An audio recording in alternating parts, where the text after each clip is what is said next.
विघ्नहर्ता श्री गणेश, श्री गणेश, श्री गणेश। वसंत ऋतु में चैत्र मास की नवमी तिथि को मृगशिरा नक्षत्र में अर्धरात्रि के समय माता आदि शक्ति का जन्म हुआ। माता शैलपुत्री के जन्म की दिव्य कथा का श्रवण कर हम कृतार्थ हो गए गणेश जी। अनंत है माता शैलपुत्री और उनकी महिमा। माता की 9 रूपों की उपासना करने पर जीवन के सभी मिथ्या भाव मिट जाते हैं। साधक मोह माया से मुक्त होकर संसार का परित्याग कर परमात्मा में समाहित होने के लिए तत्पर हो जाता है।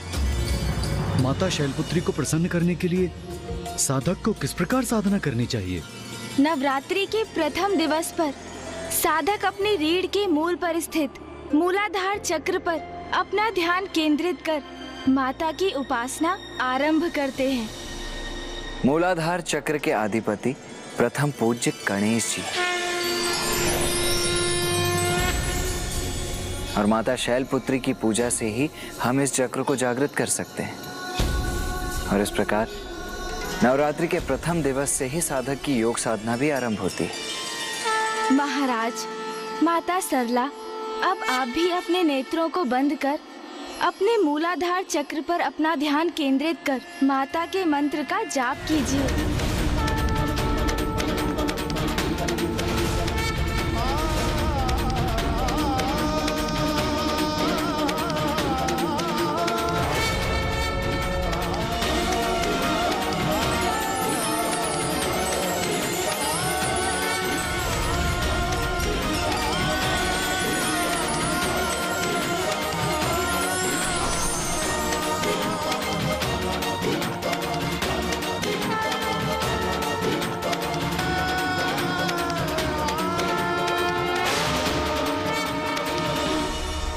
शांति, अपार शांति, सभी चिंताओं से परे, अनुपम, अनूठी, सुखमय शांति का अनुभव हुआ मुझे। नवरात्रि के प्रथम दिवस पर माता शैलपुत्री की कृपा से आप दोनों के साथ हम सभी की भक्ति और योग की यात्रा आरंभ हो गई।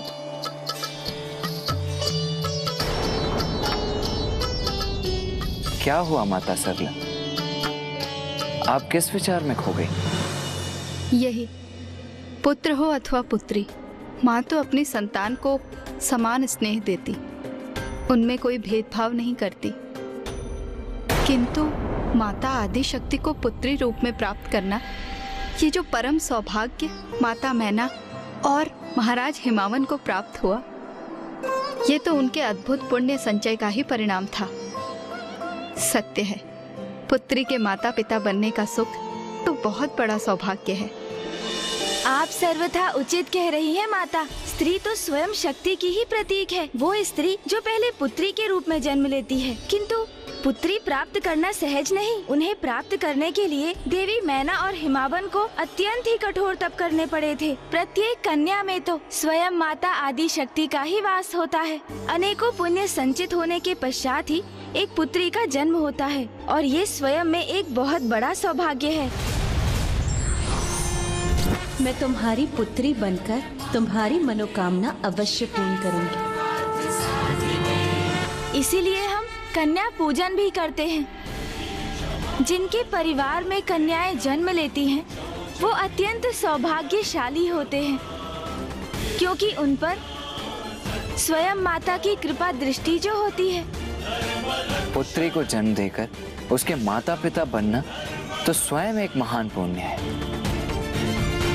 अब आइए आज की आरती संपन्न कर लें।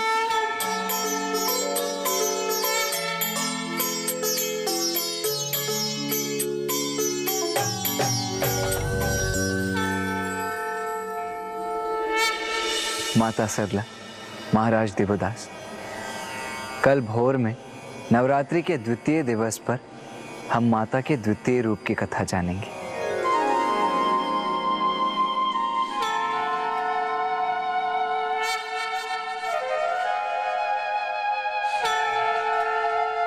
माँ वहाँ अकेली है, उनकी पीड़ा विचलित कर रही है मुझे।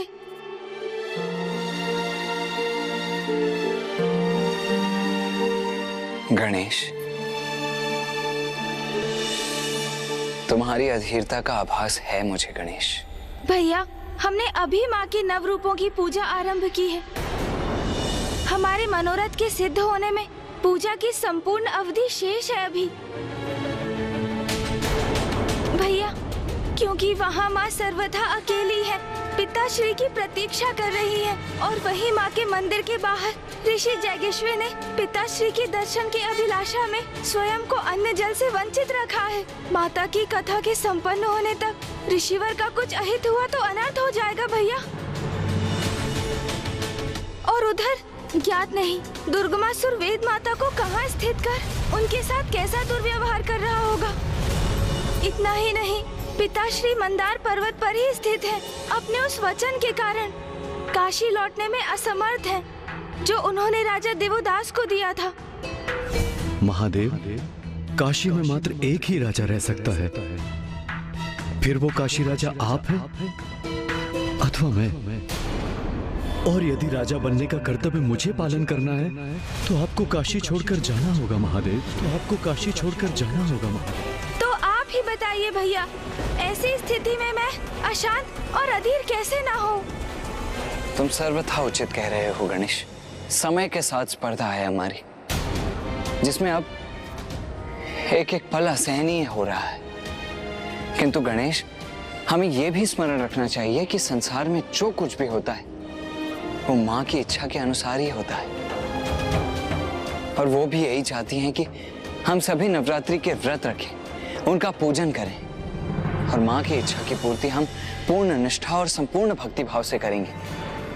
क्योंकि जब और कोई मार्ग नहीं सोचता तो भक्ति में डूबकर ही अपना कर्तव्य निभाना चाहिए।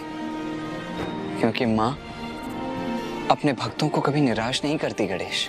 उचित है भैया, माँ ही इन सभी संकटों का निदान करेंगी। मैं तो अब बड़ी उत्सुकता से कल भोर की प्रतीक्षा कर रहा हूँ। माँ की कथा जब तक संपन्न नहीं होगी तब तक महाराज देवोदास नहीं समझ सकेंगे कि उनसे कैसी अनिष्टकारी भूल हो गई है।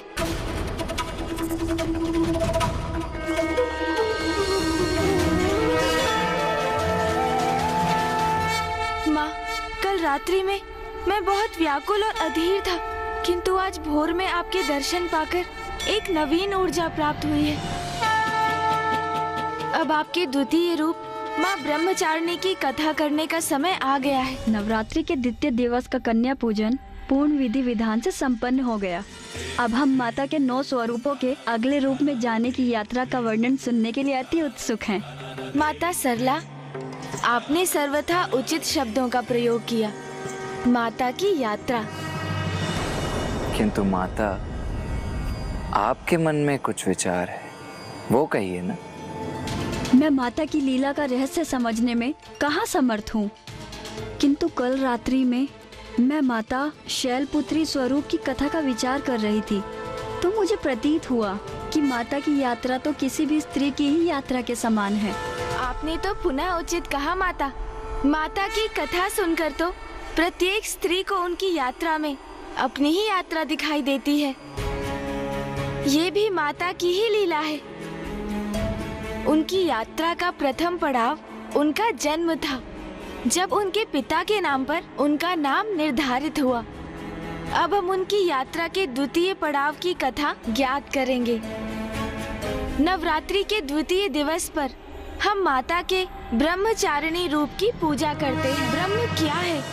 इस प्रश्न का उत्तर है वेदस्त्वम तपो ब्रह्म, अर्थात वेद, तत्व और तप ही अंतिम सत्य परम ब्रह्म है। और चारिणी का अर्थ है अर्चना करने वाली, अर्थात वो जो तप और ज्ञान के माध्यम से अंतिम सत्य की साधना करती है। माता आदि शक्ति का ये रूप अत्यंत भव्य है और पूर्ण रूप से ज्योतिर्मय है। गुणेश जी, माता अपने स्वरूप में कैसा प्रत्यक्ष रूप धारण करती हैं? अब मैं आपको माता ब्रह्मचारिणी की कथा सुनाता हूँ। अपने माता पिता के अपार लाड़ दुलार में माता शैलपुत्री की आयु में वृद्धि होने लगी। माता मैना और राजा हिमावन अपनी लाडली पुत्री को उचित संस्कार प्रदान कर रहे थे, इसीलिए वो अत्यंत सुशील और सर्वगुण संपन्न थी, किंतु वो नटखट भी थी। राजभवन में उनकी बाल्यावस्था अत्यंत सुखमयी और सुंदर थी। यद्यपि तारकासुर ने जिस प्रकार पूर्व में उनके अंत हेतु अट्टासुर को भेजा था, उसी प्रकार इस अवधि में भी वो अनेकों असुरों को निरंतर भेजता रहा, किंतु वो असुर सप्त ऋषियों द्वारा स्थापित रक्षा कवच को नहीं भेज सके और माता इन सभी आक्रमणों से पूर्णतः सुरक्षित और अनभिज्ञ थी।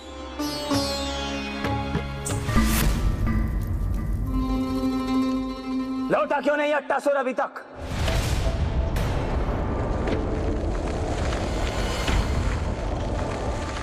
महाराज, ऐसी सूचना प्राप्त हुई है कि अट्टासुर का अंत हो गया है।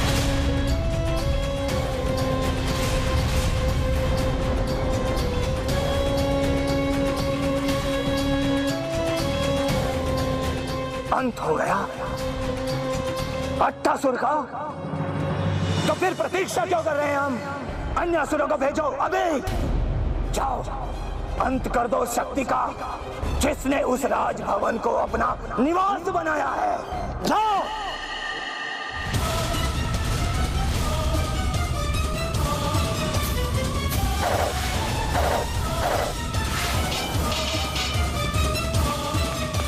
तारकासुर भयंकर से भयंकर असुरों को भेजता गया और एक एक कर उन सभी असुरों का अंत होता गया। अंततः तारकासुर इतना आवेशित और अधीर हो गया कि वो स्वयं अब हिमालय पर्वत की ओर बढ़ चला। अब स्वयं देखता हूँ मैं, कौन है ये मायावी शक्ति जिसने मेरे अनेकों असुरों को क्षति पहुंचाई है। पुत्री पार्वती,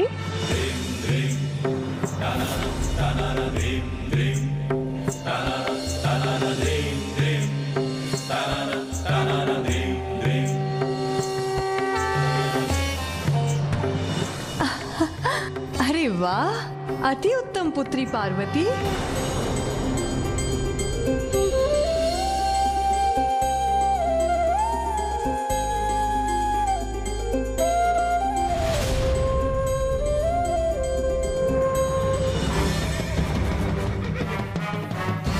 अंत होगा आज उस शक्ति का जो मेरे काल को जन्म देने हेतु जन्मी है।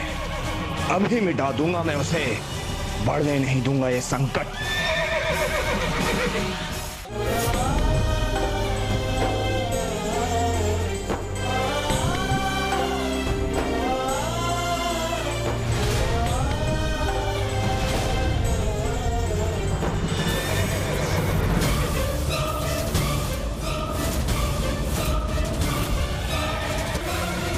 ये दुष्ट तारकासुर तो यहाँ पर भी पहुंच गए।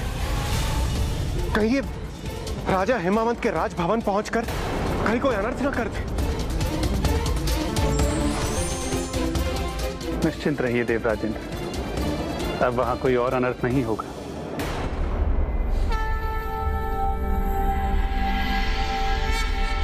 नारायणं गदाध्यक्षं गोविन्दं कीर्तिभाजनं गोवर्धनोद्धरं देवं भूधरं भुवनेश्वरम्।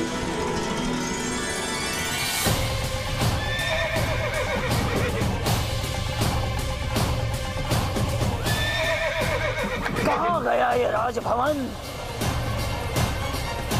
मुझे दिखाई क्यों नहीं दे रहा?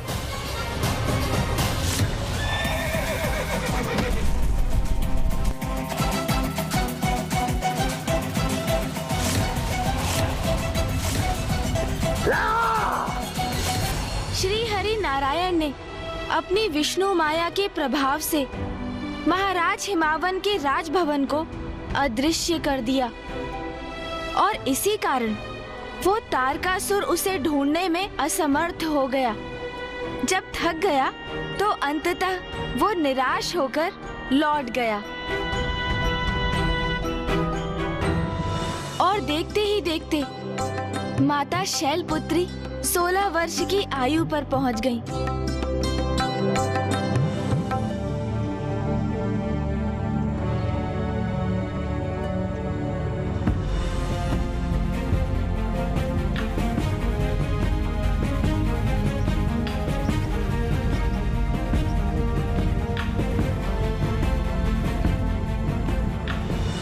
अब आएगा क्रीड़ा का आनंद मुझे। पार्वती को मैं हिम कंदुक से सताऊंगी, देखना। पार्वती, पार्वती कहाँ हो तुम? पार्वती, पार्वती, पार्वती कहाँ हो? सखी जया और विजया कितने भी प्रयास कर लो, इस क्रीड़ा में मुझे नहीं परास्त कर सकोगी। पार्वती, कहाँ हो तुम? पार्वती,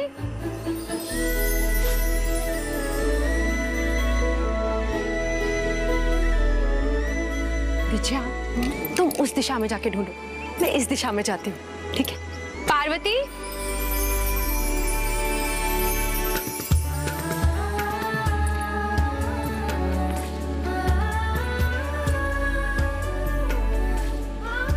पार्वती, कहाँ हो तुम? पार्वती, पार्वती, पार्वती, पार्वती,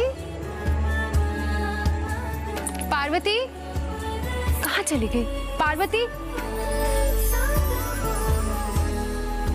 विजया, पार्वती मिली? नहीं, तुम्हें मिली? पार्वती, पार्वती,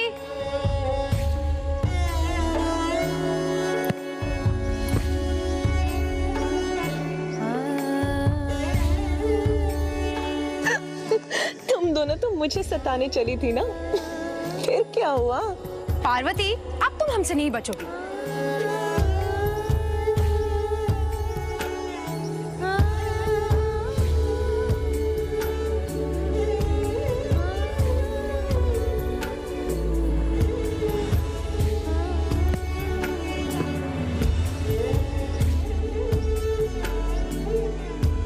पार्वती कहाँ है? Parvati, Parvati, Parvati, Parvati,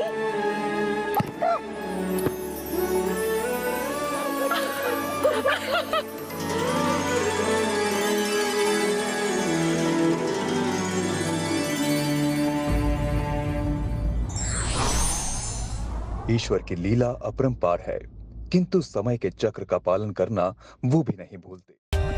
For more updates, subscribe to our channel, click the show links and enjoy watching the videos.